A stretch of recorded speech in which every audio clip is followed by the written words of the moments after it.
O Senhor esteja com todos. Ele está no meio de nós. Proclamação do Evangelho de Jesus Cristo segundo Lucas. Glória a vós, Senhor. Naquele momento, Jesus exultou no Espírito Santo e disse: Eu te louvo, Pai, Senhor do céu e da terra, porque escondeste essas coisas aos sábios e inteligentes e as revelaste aos pequeninos. Sim, Pai, porque assim foi do teu agrado. Tudo me foi entregue pelo meu Pai. Ninguém conhece quem é o Filho, a não ser o Pai, e ninguém conhece quem é o Pai, a não ser o Filho, e aquele a quem o Filho o quiser revelar. Jesus voltou-se para os discípulos e disse-lhes em particular: Felizes os olhos que veem o que vós vedes, pois eu vos digo que muitos profetas e reis quiseram ver o que estás vendo e não puderam ver. Quiseram ouvir os que estáis ouvindo e não puderam ouvir. É palavra da salvação. Glória a vós, Senhor. Queridos irmãos e irmãs, hoje, prosseguindo a nossa primeira semana do tempo santo do Advento e também valorizando a festa de São João Damasceno, queremos uma vez mais buscar fazer acontecer aquilo que é próprio do Advento, que ontem eu dizia ter muitas coisas iguais como na Quaresma. Fortalecer a nossa fé na centralidade de Cristo Jesus. A palavra de fato nos fala desse momento em que Jesus teve uma comoção interior, que o evangelista chama de exultar no Espírito, e agradecer o Pai, porque os simples são capazes de, abrindo o coração, acolher a verdade de Deus. E esta verdade de Deus é o próprio Senhor, quem o Pai revela, e o Filho revela o próprio Pai. A palavra nos fala desta, digamos, semelhança que há a partir da natureza divina entre o Pai e o Filho. Mesma substância aprendemos na fé cristã. A mesma substância, diríamos o mesmo sangue, diríamos a mesma essência do Pai é a do Filho. A do Filho é a do Pai, conquanto não haja confusão de pessoas, como aprendemos da nossa fé cristã, do mistério trinitário. O Pai não é o Filho e não é o Espírito, o Filho não é o Pai e não é o Espírito, o Espírito não é o Pai nem o Filho. São pessoas distintas, mas formam a unidade divina pela natureza, ou seja, pelo sangue, digamos assim, pela essência que eles têm, elas, as três divinas pessoas, mas Ele, o único Deus. Por isso, a divina revelação, hoje, a partir da palavra, nos fala exatamente disso. Firmando a nossa fé na centralidade de Cristo, o Pai revela o Filho e o Filho mostra o Pai. Diante de Filipe, que um dia disse, nós não sabemos por onde anda o Pai. Jesus disse: Filipe, estou decepcionado contigo, cara.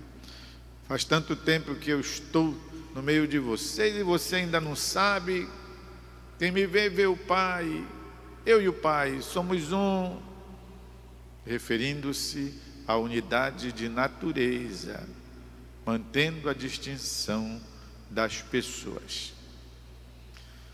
E depois Jesus diz que esse mistério é dado a você. Quando então, falando aos discípulos, diz: olhem, os olhos de vocês são bem-aventurados. Muita gente quis ver e não viu. Muita gente quis ouvir e não ouviu.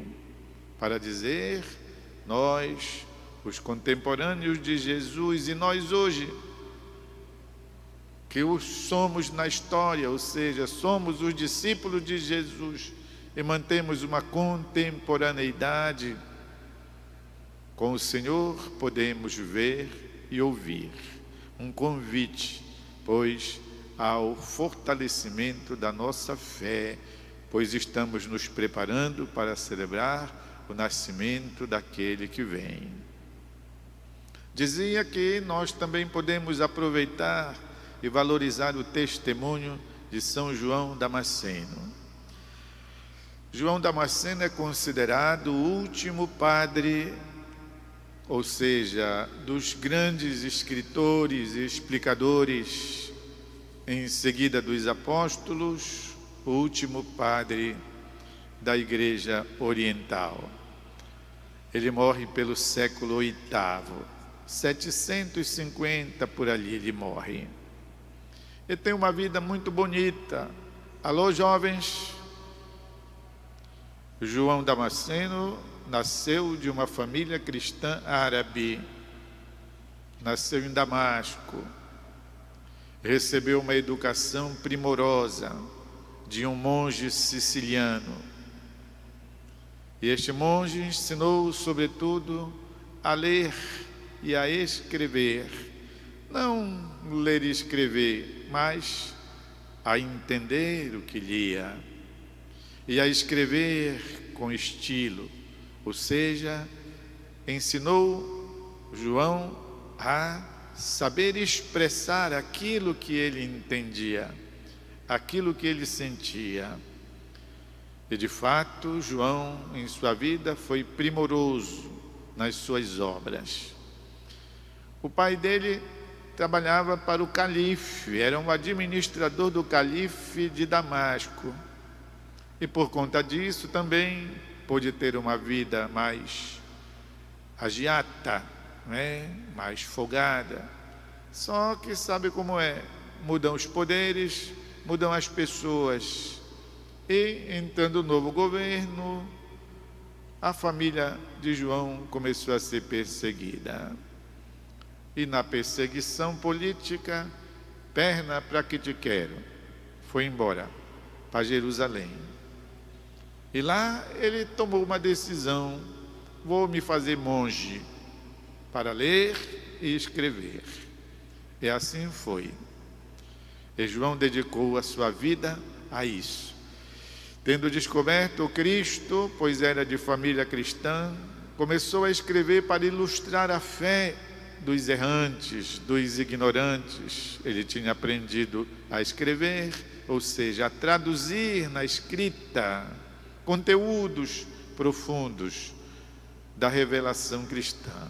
Tem obras maravilhosas, João Damasceno. E é algo muito importante, marcou a vida deste jovem. Estamos falando da preparação para acolher o Cristo. A época surgiu, pois, exatamente no Império Bizantino, o Império do Oriente, uma perseguição contra as imagens. Essa questão nós conhecemos, ela também hoje sobrevive. Chamou-se de iconoclastia. Ou seja, vamos quebrar, vamos destruir todas as imagens que existirem.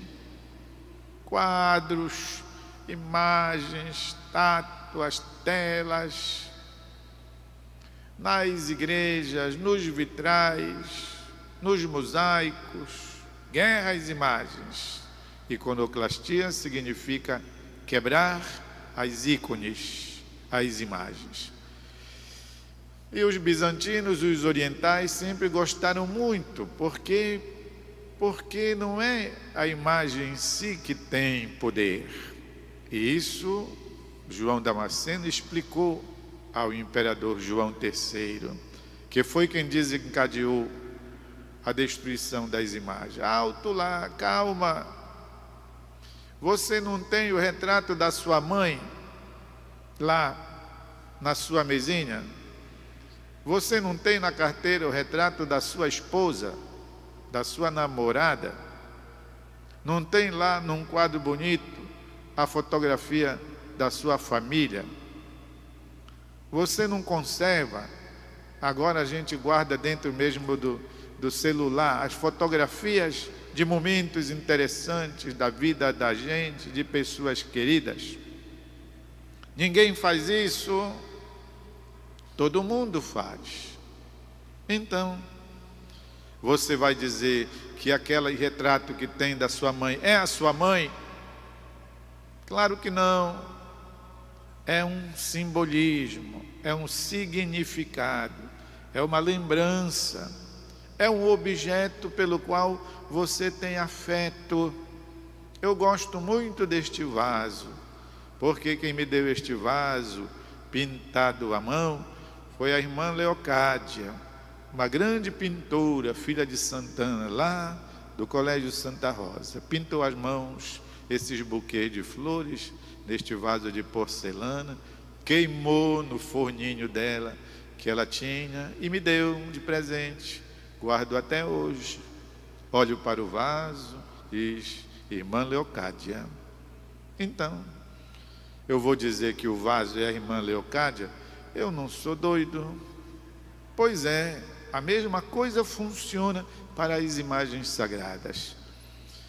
E João explicou isso. Ei, imperador, é o seguinte: a imagem de Nossa Senhora de Nazaré, ela não é algo vivo, ela não possui em si um poder, ela não é feita de carne, ela não tem a substância de Deus, ela por si não possui nenhum poder miraculoso. Mas nós temos uma veneração por ela, porque ela foi encontrada aqui. Ela deu origem a esta grandiosa devoção que arrasta, por causa desta imagenzinha, 4 milhões de pessoas nas suas duas principais romarias, na Transladação e no Círio. Esta imagem está aqui porque o povo paraense gosta dela. E os padres barnabitas mandaram construir esta basílica santuário para guardá-la aqui. E por isso se chama Basílica, Casa da Rainha da Amazônia. Quem realiza prodígios? Quem nos concede graças? Quem faz acontecer milagres? É Deus, pela intercessão dela, conforme aprendemos, porque estava escrito num plástico, daqueles que se coloca atrás do carro, adesivo, melhor dizendo. Peça à mãe que o filho atende. É da nossa tradição cristã isso. Peça à mãe que o filho atende. Meu filho, olha, eles não têm mais vinho, eles vão passar um vexame aqui nesse casamento em Caná da Galileia. E Jesus providencia. Não foram 600 garrafas de 700 ml, não, senhores. Foram 600 litros. E conforme o mordomo, da melhor qualidade. Olha, eu estou acostumado a servir nos bares aí pelas festas. Eu sei como é que funciona aí nos bufês. Eles dão um vinho bonzinho no começo, mas depois sabe como é. Ninguém distingue mais. E aí botam os vinhos de qualidade inferior. Tu, meu noivo, parabéns. Guardaste o vinho melhor até agora. E isso se deve, pois, ao pedido de Maria. Olhe, meus filhos, ele não tem mais vinho. e depois a sua ordem: façam o que ele disser. É simples de entender a questão das ícones, dos simbolismos. Eles nos remetem à ideia original da pessoa. Nossa Senhora está no céu, mas o retrato dela, uma lembrançazinha dela, está aqui, em sua Basílica Santuário, que o Plácido achou no ano de 1700.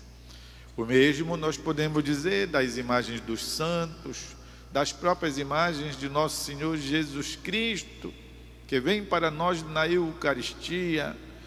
A Eucaristia é algo concreto, é pão que se transforma no corpo do Senhor. O sangue do Senhor no cálice foi vinho, é algo concreto.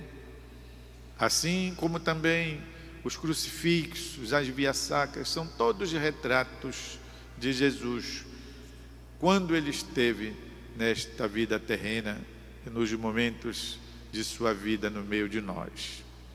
Por isso queremos agradecer muito a São João Damasceno, que iluminou a fé do povo de Deus naquele tempo e serve para nós, ainda hoje, entendermos porque não idolatramos, mas veneramos as imagens. Elas nos remetem à realidade de Deus, que se fez carne, e à realidade de Maria Santíssima, que viveu em Nazaré, da Galileia, mas que deu uma volta aqui por Belém do Pará. E aqui ficou. Vamos fazer um instante de silêncio